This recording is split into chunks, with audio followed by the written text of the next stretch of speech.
حضرت امام علی مقام امام حسین رضی اللہ تعالیٰ عنہ جب آپ شہید ہو گئے، یہ بات بھی غور سے سنیے گا، تو آپ کو پتہ ہے جب قافلہ مدینے پہنچا تھا تو کیا ہوا تھا؟ یہ حقائق کوئی نہیں بیان کرتا نا، تاکہ یہ سارے اعتراضوں کا جواب نکل جائے اور یہ دفن کر دی جائے ہر چیز۔ صحابہ کرام علیہم رضوان جتنے تھے ان سب نے یہاں پر یزید کے خلاف اکٹھ کر لیا تھا کہ ہم بالکل اب اس کا مقابلہ کریں گے۔ اور یہاں پر بھی میں نے ان اپنی گناہگار آنکھوں سے پڑھا ہے، امام زین العابدین نے کہا تھا، حضرت عبداللہ بن زبیر تھے اور دیگر صحابہ کرام جو خواص امت تھے اس وقت، ان سے کہا تھا کہ آپ یہ کام نہ کریں، یزید کی حکومت کے جو کارندے ہیں وہ اس وقت بڑی پاور اور طاقت میں ہیں، یہاں خون خرابہ ہوگا۔ انہوں نے کہا جو مرضی ہو جائے، بات آپ کی ٹھیک ہے، آپ کربلا کا منظر آنکھوں سے دیکھ کے آئے ہیں، لیکن ہم سے برداشت نہیں ہو رہا، اس کمینے نے آل رسول کے ساتھ یہ کام کیا ہے۔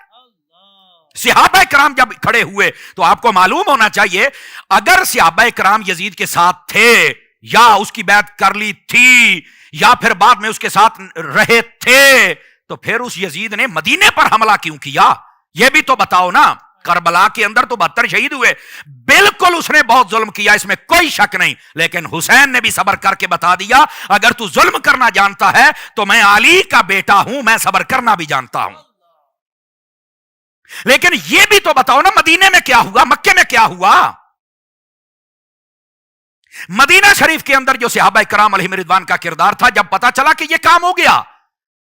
کیونکہ اس وقت میڈیا ٹریک اتنا فاسٹ تو نہیں تھا کہ جو بھی بات ہو منٹ میں واٹس اپ ہو جائے، پیغام آ جائے، سوشل میڈیا پہ آ جائے، فون آ جائے، کال آ جائے۔ وہاں تو یا خط ہوتا تھا یا کاسد ہوتا تھا۔ جب وہاں پر 10 دنوں کے اندر 2 محرم کو آپ وہاں پہنچ رہے ہیں، 10 کو شہید ہو رہے ہیں، اتنے دنوں میں سارے راستے سیل کر دیے، امام علی مقام کو کہیں نکلنے دے، پیغام پیچھے مدینے پہنچ رہے ہیں، مکے والوں کو پتہ نہیں ہے، تو کیسے یہ سارے کے سارے نکل کے وہاں پہنچتے یار؟ جب وہ واپس آئے، قافلہ پتہ چلا تو سب نے کہہ دیا، یہاں تک کہ حضرت عبداللہ بن زبیر نے مدینہ شریف سے اس کے تمام گورنر، حاکم اور جتنے بھی اس کے عامل تھے سب کو بھگا دیا، نکل جاؤ فرمایا یہاں سے۔ جب وہ سارے نکل گئے، اب کمال والی بات ہے، جو مدینہ شریف میں اس کے ساتھ اس قسم کا سلوک رکھتے ہیں، اس قسم کا ذہن رکھتے ہیں، نکل جاؤ یہاں سے یزیدی سوچ والو، اور اس کی طرف سے حاکمراں، نکل جاؤ یہاں سے، تو کیا امام حسین بلاتے تو کربلا میں نہ جاتے؟ یہ بات بڑی سوچنے والی ہے بھائی، میڈیا ٹریک اتنا فاسٹ نہیں تھا بھائی، ورنہ یہ ہو ہی نہیں سکتا ہے کہ صحابہ کرام پیچھے رہ جائیں، یہ نہیں ہو سکتا۔ اور امام علی مقام اگر کہہ کے جاتے تو سب سے پہلے تو یہ مدینہ میں یہ کہتے حضور آپ یہاں بیٹھے، او جانتے اسی جانیے، اسی موکل ہی نہیں ہونا دے نال، لیکن جب کہا ہی نہیں ہے، اور صحابہ کرام علیہم رضوان نے جب کہہ دیا، اس نے فوج لشکر کشی فرمائی مدینہ پر۔ لیکن صحابہ کرام کا کردار دیکھو میرے عزیز، ان سب نے کیا کیا؟